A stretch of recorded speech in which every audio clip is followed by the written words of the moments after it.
नमस्कार दोस्तों, एक बार फिर अपने यूट्यूब चैनल पे आप सभी का स्वागत करता हूँ। आज हम लोग बात करेंगे समान नागरिक संस्था यूसीसी के बारे में। इसके बारे में हम लोग काफ़ी इस बीच में काफ़ी दिनों से न्यूज़ चैनलों पे और अखबारों में पढ़ रहे हैं कि किस तरह उत्तराखंड सरकार इसको अपने यहाँ लागू करने जा रही है। 7 फरवरी 2024 को उत्तराखंड सरकार ने अपने उत्तराखंड विधानसभा में इसको पास किया है, इसको कानून का रूप दिया है। अब ये राज्यपाल के अनुमोदन के लिए जाएगा और राज्यपाल के दस्तखत के बाद ये कानून का रूप के रूप में लागू हो जाएगा। उत्तराखंड राज्य भारत में पहला राज्य है जो इस कानून को लागू करने जा रहा है। यूसीसी की मांग स्वतंत्रता प्राप्त के बाद से ही लगातार की जा रही है और ख़ासकर जो राष्ट्रवादी पार्टियां हैं, जैसे जनसंघ थी या फिर भाजपा है आज के टाइम में, इसके जो कोर मुद्दे रहे हैं उसमें यूसीसी रहा है। डॉक्टर श्यामा प्रसाद मुखर्जी ने जो कश्मीर में एक नारा दिया था कि एक देश दो विधान दो निशान नहीं चलेंगे, तो उनकी भी मांग थी कि देश में सभी के लिए एक समान कानून लागू किए जाएं और इसके लिए समान नागरिक संस्था यूसीसी बनाने की बात हो रही थी। और भारतीय जनता पार्टी के जो 3 प्रमुख मुद्दे थे, जिसमें एक कश्मीर का मुद्दा था जिसमें धारा 370 हटाने की बात हो रही थी, उसको 2019 में केंद्र सरकार ने हटा दिया है। और उसके बाद एक राम मंदिर का मुद्दा था जिसमें राम मंदिर का भी निर्माण हो गया है। और तीसरा मुद्दा जो यूसीसी का था, तो यूसीसी में केंद्र सरकार ने अभी कदम नहीं बढ़ाए हैं। खाली अभी 22वां वित्त आयोग का गठन किया गया है जो इस पे अपने लोगों के सुझाव ले रही है। लेकिन उत्तराखंड गवर्नमेंट ने एक 5 सदस्यीय कमेटी का गठन किया जो पूर्व जज जस्टिस रंजना देसाई के नेतृत्व में 5 लोगों की एक टीम गठित की गई थी, जिन्होंने अपनी 740 पेज की एक रिपोर्ट सौंपी है और जिसमें लगभग 400 के करीब धाराएं मतलब उसमें बनाई गई हैं। 400 तरह के सुझाव दिए गए हैं और इसी को देखते हुए उत्तराखंड गवर्नमेंट ने भारतीय जनता पार्टी जो वहाँ के मुख्यमंत्री हैं पुष्कर सिंह धामी, उनके नेतृत्व में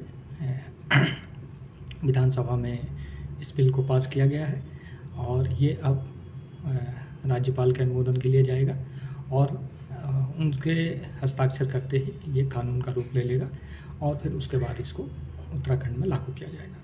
उत्तराखंड में पिछले विधानसभा चुनाव में ही इसके मुद्दे को ज़ोर शोर से उठाया गया था और ये कहा भारतीय जनता पार्टी ने ये कहा था कि अगर हम दोबारा सत्ता में आते हैं तो हम यूसीसी लागू करेंगे। और यूसीसी को लेकर काफ़ी विरोध भी हो रहा है, ख़ास तौर से मुस्लिम पक्ष के तरफ से, क्योंकि मुस्लिमों के कानून जो हैं वो पर्सनल लॉ बोर्ड और शरीयत के हिसाब से चलते हैं। शादी विवाह और जो संपत्ति के मामले हैं वो शरीयत के हिसाब से चलाते हैं और उसका काम मुस्लिम पर्सनल लॉ बोर्ड देखता है। और इस कानून के लागू होने से ऐसे जो पर्सनल लॉ बोर्ड हैं वो निष्प्रभावी हो जाएंगे और ये कानून सभी लोगों के ऊपर समान रूप से लागू होगा। अब इसमें देखते हैं कि ये जो कानून पास हुआ है उत्तराखंड में, इसमें एसटी अनुसूचित जनजाति को इससे छूट मिली हुई है और लगभग उत्तरांचल में 2,90,000 के करीब आदिवासी या अनुसूचित जनजाति के लोग रहते हैं। इनको इस कानून से छूट मिली हुई है। अब देखते हैं कि इसमें क्या, अगर उत्तराखंड में यूसीसी लागू होता है तो इसका बड़े पैमाने पर असर पड़ेगा और सिर्फ मुसलमानों नहीं बल्कि हिंदुओं के लिए भी बहुत कुछ बदल जाएगा। पहला है जो मुस्लिमों के लिए शादी की कानूनी उम्र। इस मुस्लिमों में या इस्लाम में देखा गया है कि बच्चियों के या की शादियाँ या लड़कों की शादियाँ काफ़ी कम उम्र में कर दी जाती हैं। 13-14 साल, 15 साल, 16 साल की उम्र में ही लड़कियों की शादी कर दी जाती है। लेकिन इस कानून के लागू होने से लड़कियों की मिनिमम उम्र जो होगी वो 18 साल होगी और लड़कों की उम्र 21 साल होगी। इससे कम में अगर शादी करते हैं तो वो अवैध मानी जाएगी। मुस्लिम लड़कियों की शादी की कानून को लेकर अदालत में भी बहस जारी है। सुप्रीम कोर्ट ने इसे चुनौती दी गई है। दिसंबर 2022 में राष्ट्रीय महिला आयोग ने सुप्रीम कोर्ट में इस्लाम की इस प्रथा को चुनौती देते हुए तर्क दिया कि इससे नाबालिग की शादी को इजाज़त मिलती है और बाल विवाह को बढ़ावा मिलता है। और उसके अलावा इसमें बहुविवाह पर रोक लगेगी। मुस्लिमों में कई शादियाँ करने का रिवाज है और कई निकाह होते हैं और एक पत्नी के जीवित रहते हुए वो दूसरी या तीसरी भी शादी कर सकते हैं। लेकिन इस कानून के लागू होने से बहुविवाह पे प्रतिबंध लग जाएगा और इसमें एक ये प्रावधान है कि अगर किसी व्यक्ति की पत्नी जीवित है तो वो दूसरी शादी नहीं कर सकता। पत्नी के मृत्यु के बाद भी वो दूसरी शादी कर सकता है। दूसरा, किसी पत्नी का अगर तलाक है, तलाक का कोर्ट केस चल रहा है तो जब तक उसका फैसला कानूनी रूप से नहीं हो जाता है तब तक वो दूसरी शादी चाहे औरत या मर्द नहीं कर सकता है। तो ये भी एक फ़र्क पड़ेगा। बहुविवाह पे भी प्रतिबंध एक तरह से लग जाएगा। उसके अलावा इसमें संपत्ति को लेकर इस्लाम कानून के अनुसार मुस्लिम व्यक्ति अपनी एक संपत्ति का 1/3 हिस्सा किसी को भी दे सकता है, जबकि बाकी हिस्सा उसे अपने परिवार के सदस्यों को मिलता है अगर मरने से पहले कोई वसीयत नहीं लिखी गई है तो फिर भी संपत्ति का बंटवारा कुरान की हदीस में बताए गए तौर तरीकों के द्वारा ही होता है। फिर भी 1/3 हिस्सा दूसरों को देना अनिवार्य है, ज़रूरी है। यूसीसी प्रस्तावित बिल में ऐसा कुछ नहीं है। बिल में प्रावधान है कि अगर कोई मृत व्यक्ति अपने पीछे वसीयत छोड़ गया है तो ये ज़रूरी नहीं है कि उसका हिस्सा किसी तीसरे को देना पड़ेगा। इस तरह ये 1925 से भारतीय उत्तराधिकार कानून से प्रभावित है, जिसके तहत अगर वसीयत नहीं लिखाई गई है तो फिर मरने वाले की संपत्ति उसके बच्चों, विधवा, माता पिता, बाकी रिश्तेदारों में बराबर बांटी जाएगी। और अगर ये लोग नहीं हैं तो इस संपत्ति में उसके भाई बहन, दादा दादी, भतीजा, इन लोगों को उसमें मिलेगी। और हिंदुओं के लिए इसमें क्या बदलाव होंगे? यूसीसी बिल में हिंदुओं के लिए एक बड़ा बदलाव पैतृक संपत्ति और स्व-अर्जित संपत्ति को लेकर हुआ है।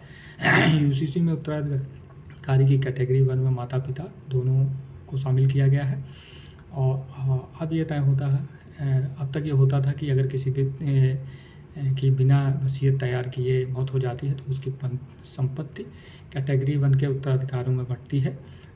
उसके लिए उसके नहीं होने पर कैटेगरी 2 के उत्तराधिकारी को मिलता है। कैटेगरी 1 के उत्तराधिकारी में बच्चे, विधवा, माता और पिता दोनों शामिल होंगे, जबकि हिंदू अधिकार कानून के तहत कैटेगरी 1 में सिर्फ माता थी और कैटेगरी 2 में पिता थे। तो ये बदलाव हो जाएगा, मतलब सभी को अगर पति की मृत्यु होती है तो माँ और बेटा और बेटी, मतलब इसमें सबसे बड़ी बात है कि पहले ये देखा जाता था कि हिंदू परिवारों में लड़कियों को हिस्सा पैतृक संपत्ति से लड़कियों को हिस्सा नहीं मिलता था, लेकिन इस कानून के लागू होने से लड़कियों को भी अपने माँ बाप की संपत्ति में उनको हिस्सा मिलना चालू हो जाएगा। हिंदू कानून में भाई बहनों को कानूनी उत्तराधिकार के रूप में शामिल किया गया है, लेकिन यूसीसी में कानून बनाने के बाद किसी भी संपत्ति उसके माता पिता के जरिए उसके भाई बहनों को भी मिल सकता है। और इसके अलावा एक ये है कि अगर इसमें कोई ज़ोर ज़बरदस्ती, कोई लड़की लड़का अपने माता पिता से ज़ोर ज़बरदस्ती करता है या उसकी मौत हो जाती है, मृत्यु हो जाती है, मर्डर हो जाता है, तो उससे उस बच्चों को उससे संपत्ति से बेदखल हो जाना पड़ेगा, उसको उसमें नहीं हिस्सा मिलेगा। तो मतलब कानून ये भी देता है कि किसी माँ बाप से बच्चे ज़बरदस्ती संपत्ति छीन नहीं सकते हैं, इसका भी प्रावधान है। यूसीसी के उत्तराखंड में लागू होने से देश भर में एक माहौल बनेगा और ये भारतीय जनता पार्टी का जो मैनिफेस्टो में जो ये मुद्दा था, ये इसको लेकर ये आगे बढ़ेगी और आने वाले समय में ये मुद्दा पूरे भारत में राज्यों के लिए एक रोल मॉडल की तरह होगा और ख़ासकर भारतीय जनता पार्टी की जो सरकारें हैं, बीजेपी की सरकारें जिन राज्यों में हैं, वहाँ पे इसके धीरे धीरे लागू करने का प्रयास किया जाएगा और आने वाले टाइम में जब काफ़ी राज्यों में ये लागू हो जाएगा तो फिर केंद्र सरकार इस पे आगे बढ़ेगी और पूरे देश में लागू करने की कोशिश की जाएगी। अभी जो है इसमें ये कहा जा रहा है कि यूसीसी में आदिवासियों को तो छूट मिलेगी ही, उसके अलावा जो हमारे ट्राइबल एरिया के लोग हैं, जिनकी अपनी मान्यताएं हैं, जो अपना जीवन शैली अपने हिसाब से जीते हैं और उनकी संख्या बहुत कम है देश के अंदर, उनको भी इससे छूट मिलेगी। दूसरा जो नॉर्थ ईस्ट के राज्य हैं, मिज़ोरम है, मेघालय है, नागालैंड है, इनको भी इससे छूट मिलेगी क्योंकि उसको भी स्पेशल स्टेटस का दर्जा मिला हुआ है। जो उत्तराखंड में यूसीसी की रिपोर्ट है, लगभग 740 पेज की ड्राफ्ट रिपोर्ट है और इसमें 400 के करीब जो है बदलाव सुझाव दिए गए हैं। इस कानून के लागू होने से शादी, तलाक, ज़मीन जायदाद के बंटवारे सभी धर्मों के लिए कानून हो जाएगा। उसके अलावा इसमें विवाह, तलाक, भरण पोषण, विरासत, बच्चा गोद लेने के जो कानून हैं वो समान रूप से लागू होंगे।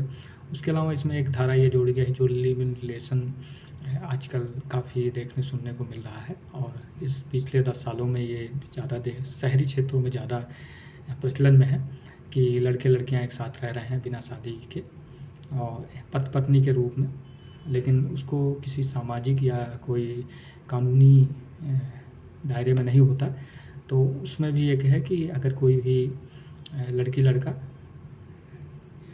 लिव इन रिलेशन में रहता है तो उसको अपने माता पिता को इसको बताना होगा और उनसे परमिशन लेनी होगी, उसके बाद ही वो रह सकता है। तो इसको भी एक तरह से कानूनी दायरे में लाया गया है। यूसीसी लागू करने वाला पहला राज्य होगा भारत में उत्तराखंड और आज़ादी के पहले गोवा में आज़ादी या अपने इस समय जो एक गोवा राज्य है जिसमें यूसीसी लागू है, क्योंकि गोवा पे पुर्तगालियों का शासन था और पुर्तगाली शासन के समय ही गोवा में यूसीसी लागू था, तो इसलिए गोवा को एक स्पेशल स्टेटस का दर्जा मिला हुआ है। तो इसलिए वहाँ यूसीसी पहले से चला आ रहा है, लेकिन आज़ादी के बाद ये पहला राज्य होगा जिसमें यूसीसी कानून लागू करने जा रहा है। इसमें कई चीज़ें बदल जाएंगी। एक तो बाल विवाह पर रोक लग जाएगी, दूसरा बहु विवाह पर रोक लगेगा और उसके अलावा इसमें जो संप्रदायों के पर्सनल लॉ हैं उन पर रोक लगेगा और सभी हिंदू, मुस्लिम, सिख, ईसाई सभी के लिए एक समान कानून ये लागू होगा। केंद्र सरकार भी इसमें दिलचस्पी दिखा रहा है। जैसे मैंने पहले कहा कि देश के 22वें वित्त आयोग ने पिछले साल यूसीसी पर सार्वजनिक और धार्मिक संगठनों से अपने राय देने के लिए कहा था। फिलहाल देश में भी सभी नागरिकों के लिए एक समान आपराधिक संहिता है, लेकिन समान नागरिक कानून नहीं है। मतलब कोई अगर कोई अपराध करता है उसके लिए तो सभी को दंड देने की एक समान कानून है, लेकिन जो शादी विवाह है, संपत्ति का बंटवारा है, इन सब के मामलों को लेकर अभी एक समान कानून भारत में नहीं है। सभी अलग अलग धर्मों के अलग अलग कानून चल रहे हैं। यूसीसी लागू करने के लिए जो तर्क दिए जा रहे हैं वो संविधान के अनुच्छेद 44 में आता है, के अंतर्गत आता है। अनुच्छेद में कहा गया पूरे भारत के नागरिकों के लिए एक समान नागरिक संहिता सुनिश्चित करने का प्रयास करेगा। इसी अनुच्छेद का हवाला देकर देश में यूसीसी लागू करने की मांग उठाई जाती रही है। लोगों का तर्क है या मानना है कि इस कानून के लागू होने से जनसंख्या वृद्धि रोकने में मदद मिलेगी। वहीं बीजेपी को लेकर देखा जाए तो यूसीसी पार्टी के प्राथमिक मुद्दों में शामिल रहा है। बीजेपी के जो 3 प्रमुख मुद्दे रहे हैं, धारा 370 कश्मीर से हटाना और राम मंदिर, और तीसरा जो है यूसीसी। तो 2 मुद्दे पूरे हो गए हैं और तीसरा जो यूसीसी है इस पर भी धीरे धीरे सने जो है कदम बढ़ाए जा रहे हैं। सहूलियत के नज़रिए से यूसीसी को देखा जाए जिससे इसमें विवाह, तलाक, गोद लेने और संपत्ति बंटवारे के लिए सभी एक समान नियम बन जाएगा। अलग अलग कानूनों का झंझट नहीं रहेगा। परिवार के सदस्यों में आपसी संबंध और अधिकारों में समानता आएगी। जाति, धर्म, परंपरा, संप्रदाय के आधार पर नियमों में कोई रियायत नहीं मिलेगी। इसके अलावा किसी भी धर्म विशेष के लिए अलग से कोई नियम नहीं बनाना पड़ेगा। कुछ लोगों का यह भी तर्क है कि यूसी लागू होने से धार्मिक मान्यताओं में जो पूजा पद्धति है, इबादत है या वेशभूषा है, उसमें कोई फ़र्क नहीं पड़ेगा। ऐसे में इस कानूनी झमेले के बजाय सिर्फ सहूलियत के नज़रिए से देखा जाना चाहिए। जिस तरह से यूसीसी का विरोध हो रहा है, इसको लागू करना भी आसान नहीं होगा, क्योंकि संविधान में अनुच्छेद 25 में धार्मिक स्वतंत्रता का अधिकार स्पष्ट तौर पर जिक्र किया गया है और यूसीसी लागू होते ही इन सभी तरह के नियम खत्म हो जाएंगे। हालांकि संविधान में नागालैंड, मेघालय, मिजोरम में स्थानीय रीति रिवाजों को मान्यता और सुरक्षा देने की बात कही गई है। उत्तराखंड में भी आदिवासियों को इससे छूट मिली हुई है। तो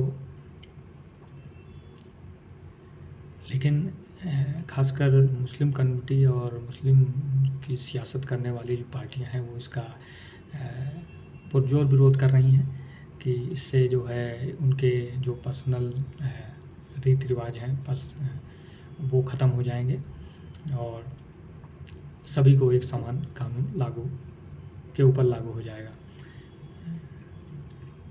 बीजेपी के बड़े वादों में शामिल रहा है भ्रमरवाद। मुखर्जी के टाइम से 1991 में ही जम्मू कश्मीर में की धरती से एक नारा दिया गया था, एक देश एक निशान एक विधान नहीं, एक देश दो निशान दो विधान नहीं चलेंगे।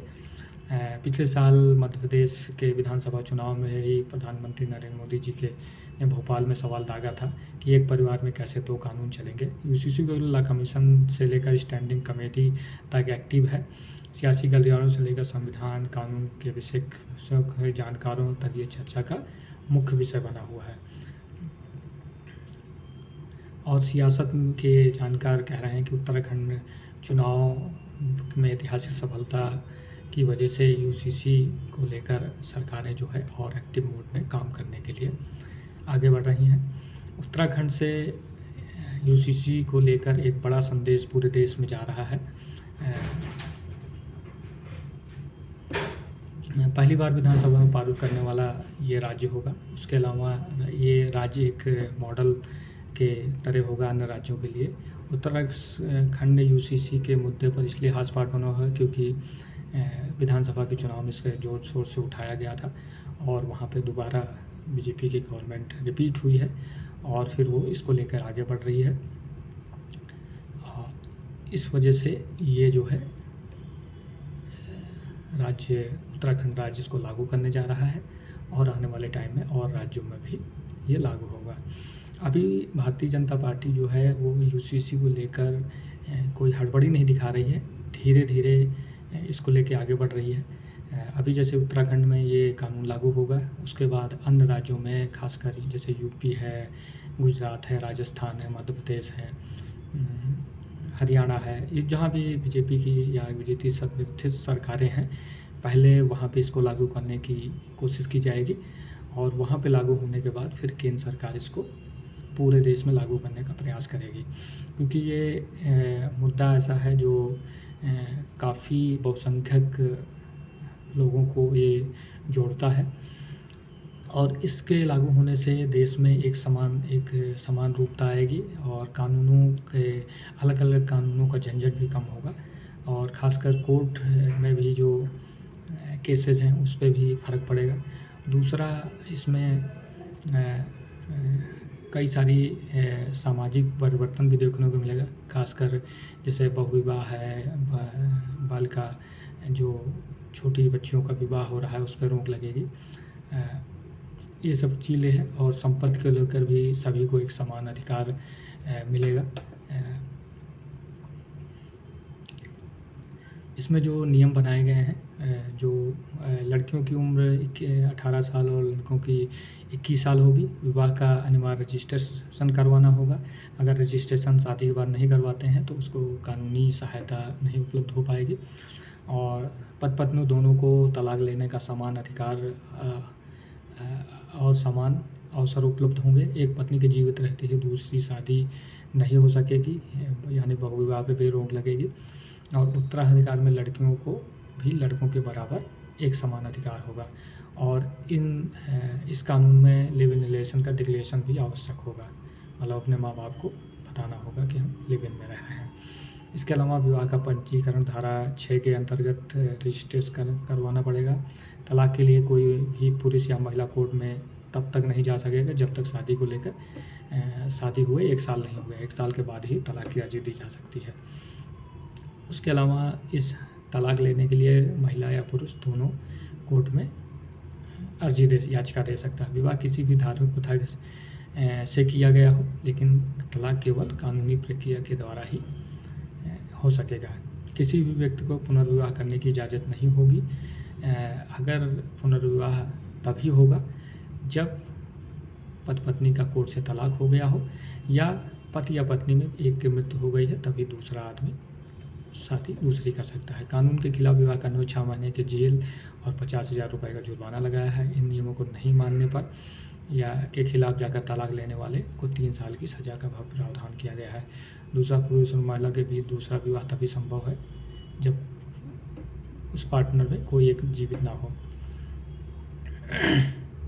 महिला या पुरुष में से अगर किसी ने भी शादी में रहते हुए किसी अन्य से शारीरिक संबंध बनाए हों, तो इसको तलाक का आधार बनाया जा सकता है।